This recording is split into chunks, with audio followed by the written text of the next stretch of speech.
మహాగణాధిపతయే నమః. ఓం గురుభ్యో నమః. ఓం శ్రీమాత్రే నమః. పరమేశ్వర స్వరూపమైనటువంటి జ్యోతిష, వాస్తు మరియు ఇతర అనేకమైనటువంటి శాస్త్రములను మనకు అందించినటువంటి మహర్షులకి నమస్కారం. హయగ్రీవ హయగ్రీవ హయగ్రీవేతి యో వదేత్ తస్య నిస్సరతే వాణి జహ్ను కన్యా ప్రవాహవత్. అరుణాం కరుణాతరంగితాక్షీం ధృతపాశాంకుశ పుష్పబాణ చాపాం అనిమాదిభిరావృతాం మయూకైః అహమిత్యేవ విభావయే భవానీం. శ్రీమాత్రే నమః. ప్రేక్షకులకి ఆ లలితాంబిక అమ్మవారి యొక్క అనుగ్రహం పరిపూర్ణంగా కలగాలని మనస్ఫూర్తిగా కోరుకుంటూ మనం ఈరోజు Hi, my name is Gautam and I actually stay in Malkajgiri itself. Right? I had this back pain. It's been 1.5 years. I have tried many treatments like chiropathy, oil massage, physiotherapy especially, but it didn't work out as much like what I expected. I strongly suggest homeopathy. You people can carry on with the homeopathy. Area in Malkajgiri and doctor name is like Nageshwar and the clinic name is Neocare Homeopathy. చెప్పుకోబోయేటువంటి ఈ క్రోధినామ సంవత్సరంలో ద్వాదశ రాసుల వారికి ఆదాయము, వ్యయము, రాజ్యపూజ్యము, అవమానము ఏ విధంగా ఉంది, మరి అలా ఉన్నప్పుడు అవి అలాగే అనుభవించాలా, వాటిని మనం ఏదైనా మన సంకల్పంతో ఒక మంత్రంతో దానంతో మార్చుకోవచ్చా, మార్చుకునే మార్గం ఎలా ఉంది, అదేవిధంగా ఈ క్రోధినామ సంవత్సరంలో ప్రపంచవ్యాప్తంగా ఎటువంటి ఫలితాలు ఉన్నాయనేటువంటిది కూడా ఆఖరిలో చెప్తాను. సో మనం ఒక్కొక్క రాశి పరంగా మనం చెప్పుకుంటూ వెళ్దాం. అయితే మనకి ఇక్కడ ఏంటంటే ఈ గ్రహాలు ఏవైతే ఉన్నాయో మనం సంవత్సర ఫలితాలు చెప్పేటప్పుడు మేజర్ ప్లానెట్స్ మాత్రమే తీసుకుంటాం. అంటే ఏవేవి? రాహువు, కేతువు. కాలానికి కారకుడు రాహువు, మోక్షానికి కారకుడు కేతువు, జీవుడు కారకుడైన గురువు, కర్మ కారకుడైన శని. సంవత్సర ఫలితాలు కాబట్టి నెల ఫలితాలు చెప్పేటప్పుడు మిగతా ప్లానెట్స్ అన్నింటినీ తీసుకుంటాం. అయితే ఇక్కడ ఈ గురువు ప్రస్తుతం మేషరాశిలో ఉంటూ 2వ తేదీ 5వ నెల 2024 నుంచి వృషభంలోకి మారుతున్నాడు, గుర్తుపెట్టుకోండి. అదేవిధంగా శని భగవానుడు కూడా మనకి నెక్స్ట్ ఇయర్ అంటే వచ్చే సంవత్సరం 30వ తేదీ 3వ నెల 2025 నుంచి కుంభంలోకి మారుతున్నాడు, మకరంలో ఉన్న శని భగవానుడు. అయితే వృశ్చిక లగ్నము, వృశ్చిక రాశి, వృశ్చికం వారి కనుక చూసుకున్నట్లయితే ఇప్పుడున్నటువంటి గ్రహస్థితికి ఆదాయము, వ్యయము, రాజ్యపూజ్యం, అవమానం క్రోధినామ సంవత్సరం ఎలా ఉంది అని చెప్పి చూసుకున్నట్లయితే పంచాంగంలో ఇచ్చినటువంటి వివరాల్లో మనకి 8, 14, 4, 5 అంటే ఏమిటి? 8 ఆదాయం అయితే 14 వ్యయం. అమ్మో ఏమిటండి ఎలా తట్టుకోగలమో అనుకోకండి, టెన్షన్ ఏం పడకండి, దానికి నేను మార్గం కూడా చెప్తాను. అదేవిధంగా రాజ్యపూజ్యం 4, అవమానం 5. అంటే మనల్ని మెచ్చుకునే వాళ్ళ సంఖ్య 4 ఉంటే, ఉదాహరణ 5 అంటే ఒక వ్యక్తిగా మనల్ని ఇబ్బంది పెట్టే వాళ్ళు ఉంటారు అని ఈ సంవత్సరం చెప్తుంది మీకు. అంటే మొట్టమొదటిగా మనం రాజ్యపూజ్యం, అవమానం కంటే మనం ముఖ్యంగా ఆదాయ వ్యయాల దగ్గరికి వద్దాం. ఆదాయ వ్యయాలు 8, 14 ఉన్నందుకు ఆదాయం పెంచుకోవాలి, వ్యయం తగ్గించుకోవాలి.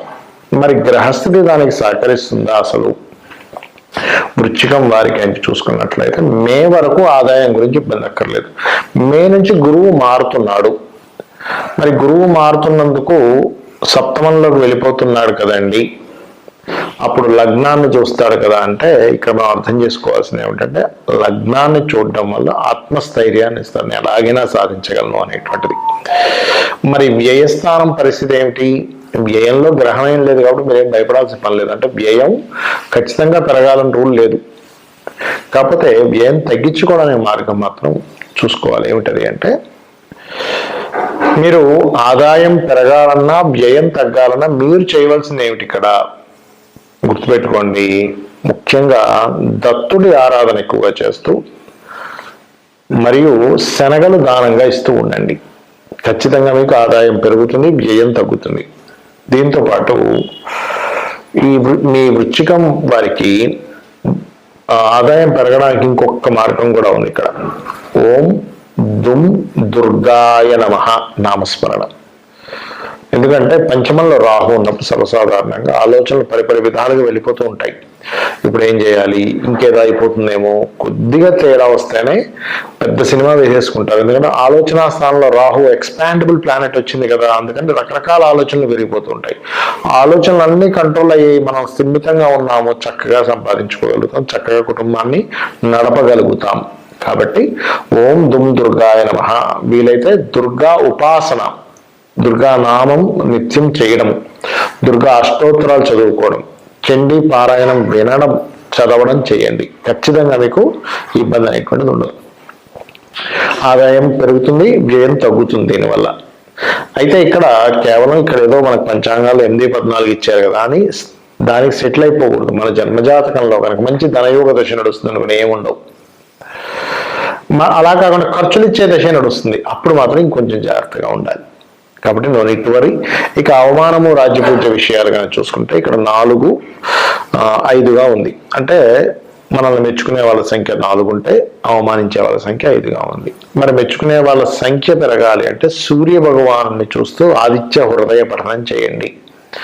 అవమానించే వాళ్ళ సంఖ్య తగ్గాలి అంటే విష్ణు సహస్రనామాలు వినడము ప్లస్ గణపతిని తలుచుకోవడం చేయండి నిత్యము. ఖచ్చితంగా అవమానించే వాళ్ళ సంఖ్య పూర్తిగా తగ్గిపోతుంది, అందులో ఎటువంటి సందేహం లేదు, నిస్సందేహంగా.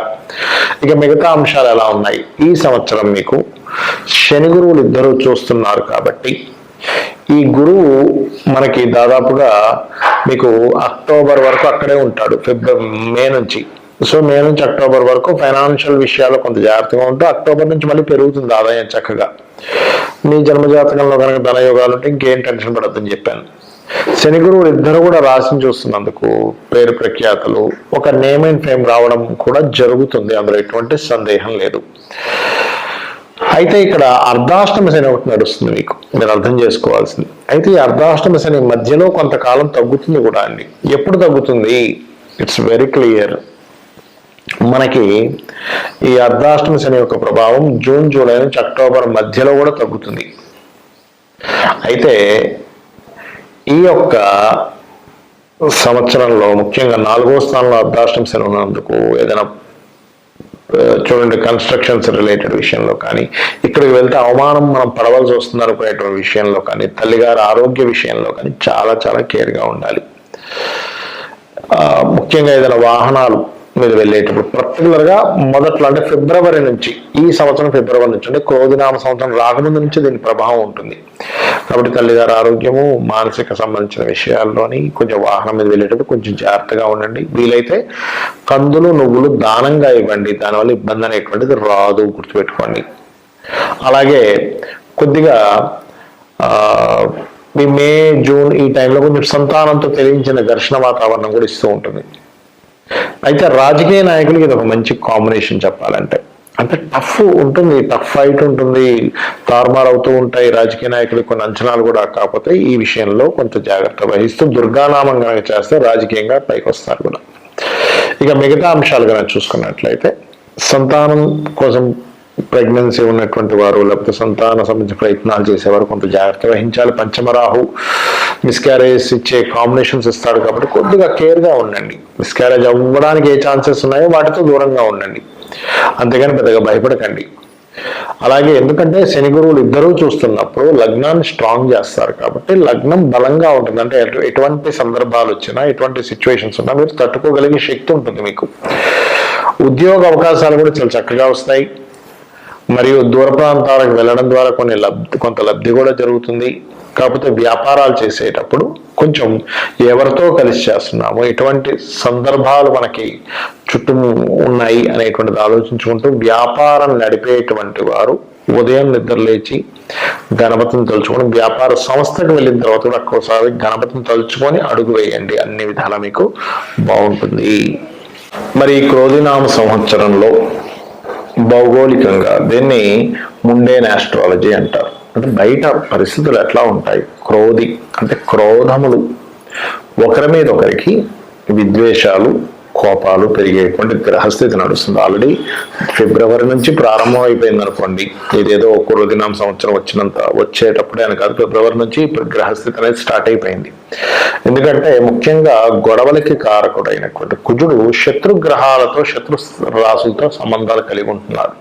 అంటే ఏమిటి, ఈ యొక్క క్రోధినామ సంవత్సరం కంటే ముందే కుజుడు యొక్క సంచారం మకరం నుంచి ప్రారంభమై రవితో కలుస్తూ దాని తర్వాత మనకి కుంభంలో ఉండేటువంటి శనితోని, దాని తర్వాత మీనంలో ఉండే రాహుతోని, వీటన్నిటిని క్రాస్ చేసుకుని వెళ్తున్నాడు కుజుడు. దీనివల్ల ఏమిటి, రాజులకి కొంతవరకు ముప్పు, అంటే పెద్ద పెద్ద వాళ్ళు కొన్ని కారాగార సంబంధంగా వెళ్ళవలసిన పరిస్థితి రావడం. ఎందుకు అంటే ఇక్కడ శని, రవి, ముఖ్యంగా రాజుడు కారకుడైన రవి మన శనిని రాహుని దాటుకొని వెళ్ళాలి. అంటే ఏమిటి, పెద్ద పెద్ద పోస్టులో ఉండేటువంటి వారు కావచ్చు, సీఎంలు కావచ్చు, మంచి రాజకీయ నాయకులు కావచ్చు, ఎవరైనా సరే కొంత జైలు పాలయ్యేటువంటి యోగము, లేకపోతే వాళ్ళకి బాగా అవమానం కలిగేటువంటి విషయాలు, ఎక్స్పెక్టేషన్స్ అంతా తారుమారయ్యేటువంటి విషయాలని కలిగింపజేస్తాడు, ముఖ్యంగా రాజుల విషయంలో.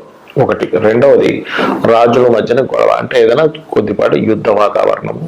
అదేవిధంగా కుజుడు పోలీస్కి వీటికి కారకుడు కదా, కాబట్టి ఇతని సంచారం కూడా దీని మీద ప్రయాణం జరుగుతుంది. కాబట్టి ఈ మిలిటరీ రిలేటెడ్ సంబంధించిన సరిహద్దుల్లో కొంత గొడవ వాతావరణం ఉండడం, అతి ముఖ్యంగా మీనరాశిలో రాహు సంచారం జరిగేటప్పుడు ప్రత్యేకంగా 2 విధాల ఇవి జరుగుతుంటాయి. ఏమిటి అంటే, ఒకవైపు ధార్మిక సంబంధించినటువంటి విషయంలో ఇంప్రూవ్మెంట్స్ జరుగుతూ ఉంటాయి, మరొక వైపు ధార్మిక సంబంధించిన విషయాలను కాపాడుకోవాల్సిన పరిస్థితి కూడా వస్తూ ఉంటుంది. అంటే నెగటివ్ అండ్ పాజిటివ్ స్ప్రెడ్ అనేది చాలా ఎక్కువగా జరుగుతుంది. దేని మీద?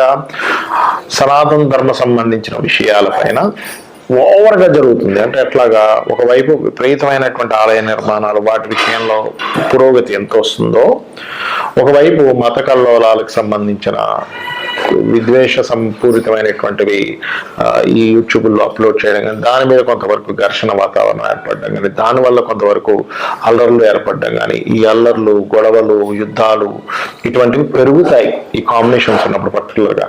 ఏమంటే మరి ఓన్లీ క్రోధినామ సంవత్సరం వరకేనా దీని ప్రభావము అంటే, గుర్తుపెట్టుకోండి, ఇక్కడి నుంచి 4 సంవత్సరాల పాటు ఈ సనాతన ధర్మం అనుకోండి, లేనట్లయితే హైందవ సంబంధించిన అనుకోండి, లేకపోతే ధార్మికమైనటువంటి విషయాలకు సంబంధించింది అనుకోండి, దీని మీద ప్రభావం ఉంటుంది. అదేవిధంగా లాయర్లు, జడ్జులు, కొంతమంది ఎవరైతే ఉంటారో అంటే ధర్మాన్ని కాపాడేటువంటి వారి మీద కూడా కొంతవరకు ఇబ్బందికరమైనటువంటి వాతావరణం ఏర్పడుతూ ఉంటుంది, గుర్తుపెట్టుకోండి.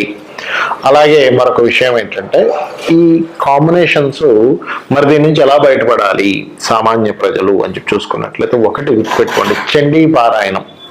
మీరు ఎంత చండీ పారాయణం చేస్తే అంత బాగుంటుంది, గుర్తుపెట్టుకోండి. అలాగే దుర్గా, ఓం దుమ్ దుర్గాయ నమః. ఈ 2 ఎవరైతే ఎక్కువగా పాటిస్తూ ఉంటారో, దీంతో పాటు మీనరాశిలో రాహు యొక్క సంచారం అనేటువంటిది పితృదేవతలకి చేసుకుంటూ ఉండాలి. అంటే పితృదేవతల కోసమని మీరు అమావాస్య వచ్చినప్పుడు స్వయం పాకం ఇవ్వడం గనక చేయగలిగితే అద్భుతమైన ఫలితాలు చూస్తారు. చాలా మంది చూడండి, ఏమంటే నాకు ఏం చేయాలో అర్థం కావట్లేదు, ఎన్ని పూజలు చేసినా ఫలితాలు రావట్లేదు అన్నప్పుడు పితృదేవత అనుగ్రహం అక్కడ లోపించిందని అర్థం. కాబట్టి ఇది కూడా చేయాలి. మరి ఇప్పటి వరకు మనం ఈ క్రోధినామ సంవత్సరం ఆదాయ వ్యయాలు ఇవన్నీ చెప్పుకున్నాం. మరి ఇదేనా అంటే కాదు. మీ జన్మజాతకం ఈజ్ మోస్ట్ ఇంపార్టెంట్, గుర్తుపెట్టుకోండి. మీ జన్మజాతకంలో లగ్నం ఎలా ఉంది, మీరు ఏ సమయంలో, ఏ తారీఖుని, ఏ నెల, ఏ సంవత్సరంలో, ఏ ప్రాంతంలో జన్మించారో దాన్ని బట్టి మీ లగ్నం కొన్న బలాన్ని బట్టి గోచారంలో ఏ ఆదాయ వ్యయాలు వచ్చినా, ఎన్ని అవమానాలు, రాజపూజ్యాలు వచ్చినా, మీ జన్మజాతకం ఈజ్ మోస్ట్ ఇంపార్టెంట్. ఇది మెయిన్ గా రూల్ చేస్తుంది, గుర్తుపెట్టుకోండి. ఇక రెండవది ఏంటంటే, మీకు ధనం ఏ మార్గంలో వస్తుంది, మీరు ఏ మార్గంలో ప్రయత్నం చేయాలి, ఏ దిశ మీకు బాగా కలిసి వస్తుంది. గృహం నిర్మాణానికి, గృహంలో ఉండడానికి, అది రెంట్ అయినా ఓన్ హౌస్ అయినా, మీరు ఏ విద్యని అభ్యసిస్తే బాగుంటుంది. మీరు ప్రొఫెషనల్ గా ఇబ్బంది పడుతున్నారంటే మీ దశమ స్థానాధిపతి ఎలా ఉన్నాడు, ఇన్వెస్ట్మెంట్స్ ఎప్పుడు చేయాలి, ఎప్పుడు చేయకూడదు, విదేశాలకు వెళ్తే బాగుంటుందా, ఇక్కడ ఉంటే బాగుంటుందా. అదేవిధంగా మీరు పర్టికులర్గా మీ యొక్క జన్మజాతకంలో ఉండేటువంటి కాంబినేషన్స్ ఏవైతే ఉన్నాయో, మీకు ఎటువంటి పరిస్థితులు మీకు అనుకూలిస్తాయి, అంటే ఏ మార్గంలో ఉంటే మీకు పరిస్థితులు అనుకూలిస్తాయి. వివాహం చేసుకునే సమయం ఎప్పుడు, వివాహం ఎప్పుడు చేసుకోకూడదు. చాలా మంది తెలియక రాంగ్ టైంలో చేస్తూ ఉంటారు. ఇన్వెస్ట్మెంట్స్ కావచ్చు, వివాహం కావచ్చు, ఏదైనా కానీ ఇటువంటివన్నీ కూడా మీ జన్మజాతకంలోనే తెలుస్తాయి. మరి ఇవన్నీ ఎందుకు చెప్పుకుంటున్నామని గోచార ఫలితాలంటే, ప్రతి మనిషి తన నిర్ణయం వేరు, బయట ఉండే వాతావరణం వేరు. ఈ రెండు మ్యాచ్ అయినప్పుడు సక్సెస్ ఉంటుంది, ఈ రెండు మ్యాచ్ అయినప్పుడు అంతంత మాత్రంగా ఉంటుంది లైఫ్. కాబట్టి మీ జన్మజాతక ఫలితాలని, ఈ గోచార ఫలితాలని రెండింటిని తెలుసుకుంటూ అమ్మవారి యొక్క ఆరాధన, పితృదేవతల యొక్క ఆరాధన చేసుకుంటూ వీరి యొక్క అనుగ్రహం మీరు పరిపూర్ణంగా పొందాలని మనస్ఫూర్తిగా కోరుకుంటూ శ్రీమాత్రే నమః.